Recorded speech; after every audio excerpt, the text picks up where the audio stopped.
ఓం సాయిరామ్. తల్లి, నీ కోరిక నెరవేరలేదు, లేకపోతే నా కోరిక ఎందుకు నెరవేరట్లేదు అని నా మీద కోపంగా ఉన్నావు. కోపము, బాధ కళ్ళు నాకు కనిపిస్తున్నాయి. నేను నీ కోరిక ఎందుకు నెరవేరలేదో, ఎప్పటిలోపు నెరవేరుద్దో ఒక విషయం చెప్తాను. దానికంటే ముందు ఒక చిన్న కథ చెప్తాను, వింటావా తల్లి? ఓపికగా నేను చెప్పినట్టు చెయ్యి. ఈ కథ విన్న తర్వాత కథలో నీకు అర్థమవుతుంది నీ కోరిక ఎందుకు నెరవేరట్లేదు అన్నది, లేదా నువ్వేం తప్పు చేసావో తెలుస్తుంది. లేదు, ఏం తప్పు లేదు, అయినా నా కోరిక నెరవేరట్లేదు అంటావా?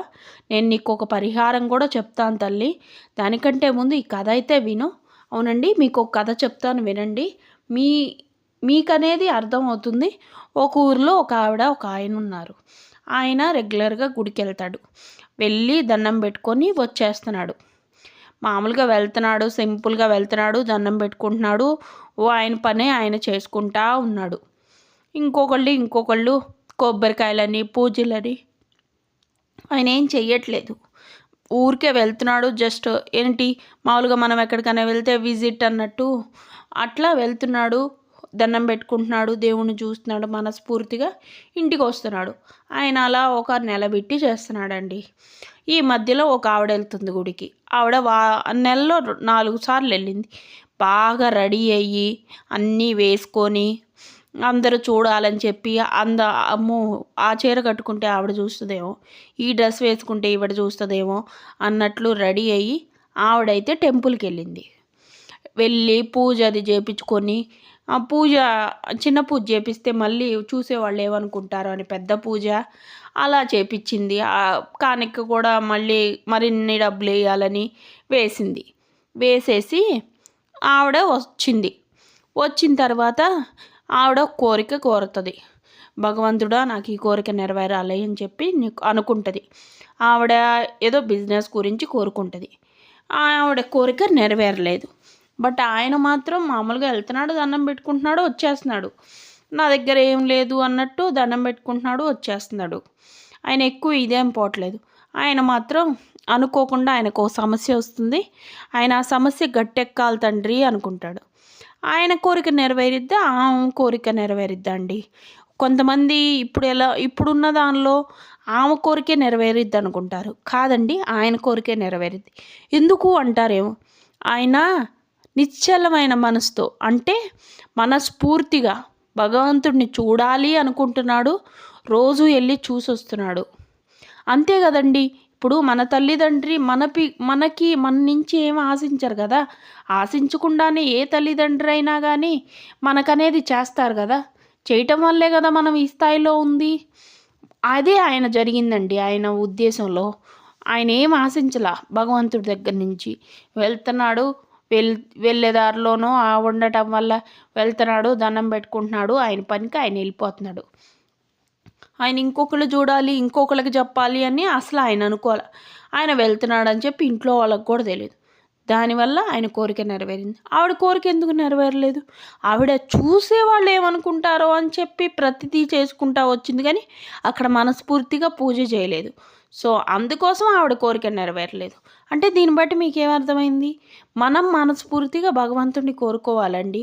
అంతేగాని జనం చూస్తున్నారా, నేను ఇన్ని ప్రదక్షిణాలు చేశాను, చూసారో చూడలేదు, అక్క నేను ఇన్ని ప్రదక్షిణాలు చేశానక్క, లేదా తమ్ముడు ఇన్నిసార్లు గుడికి వెళ్ళాను అని చెప్పడం వల్ల మన కోరికలు అనేది నెరవేరదండి. నీకు కోరుకుంది, గట్టిగా నెరవేరాలని ఉంది, సరే చెయ్యండి. బాబాగారికే 108 ప్రదక్షిణాలు చేయండి గురువారం. అది చెప్పుకోవాల్సిన అవసరం లేదండి. బాబా, నా కోరిక ఇది, నా బాధ ఇది, నువ్వు ఇది నెరవేర్చు తండ్రి అని మీరు మాట్లాడాలని అనుకున్నది భగవంతుడితో మాట్లాడండి. మాట్లాడి మీ కోరిక నెరవేర్చుకోండి. అంతేగాని నేను చెప్తున్నాను, పూజలు చేస్తున్నాను, నా కోరిక నెరవేరట్లేదు అన్న ఆలోచన అయితే పెట్టుకోవద్దండి. అంటే ఆ ఆలోచన అనేది నెగిటివ్ ఎనర్జీ అండి. మైండ్లో అయినా ఇంట్లో అయినా ఆలోచన చెప్పుకోవాలన్న ఉద్దేశం నెగిటివ్ ఎనర్జీ. ఏ రోజుకైనా అది దెబ్బేనండి. మనం ఈరోజు చదువుకుంటున్నాం అనుకోండి, ఫర్ ఎగ్జాంపుల్ చదువుకునే పిల్లలే ఉన్నారు. చదువుకునే పిల్లలు చదువుకోవాలండి. అంతేగాని అమ్మ కొట్టిద్దేమో బుక్ తీద్దామని బుక్ తీసి కూర్చుంటే చదువు రాదండి. చదువుకుంటే ఎగ్జామ్లో పాస్ అవ్వగలరు. అంతే పూజలు కూడా అంతేనండి. ఎవరో చూస్తారో, లేకపోతే ఇంట్లో అత్తయ్య తిడుతుందో, లేకపోతే పూజ చేస్తే మంచిదనో, లేకపోతే నాకు ఇన్ని సమస్యలు ఉన్నాయనో పూజ చేయటం కాదండి. మనస్ఫూర్తిగా భగవంతుడా అన్నీ నువ్వే దిక్కు అని పూజ చేసిన వాళ్ళకి ఈరోజు కాకపోతే రేపైనా కానీ వాళ్ళ కోరిక నెరవేరుతుంది అండి. అవునండి, ఇలా చెప్పడం జరిగింది. ఇది నిజంగా జరిగిందండి. నేను విన్నాను కాబట్టి చెప్తున్నాను. నేను చూశానండి. ఇలా రెగ్యులర్గా వెళ్ళేవాళ్ళు, అట్లా వెళ్ళేవాళ్ళు, పూజలకు కోరికలు నెరవేరకపోవటం, ఇట్లా మామూలుగా సింపుల్గా వెళ్ళేవాళ్ళ కోరికలు నెరవేరటం అనేది నేను కళ్ళారా చూశాను. అందుకే మీకు ఈ కథ చెప్పడం జరుగుతుంది. నేను కొన్ని కథలు అనేవి రియల్గా జరిగినాయే చెప్పడం జరుగుతుందండి మన ఛానల్లో.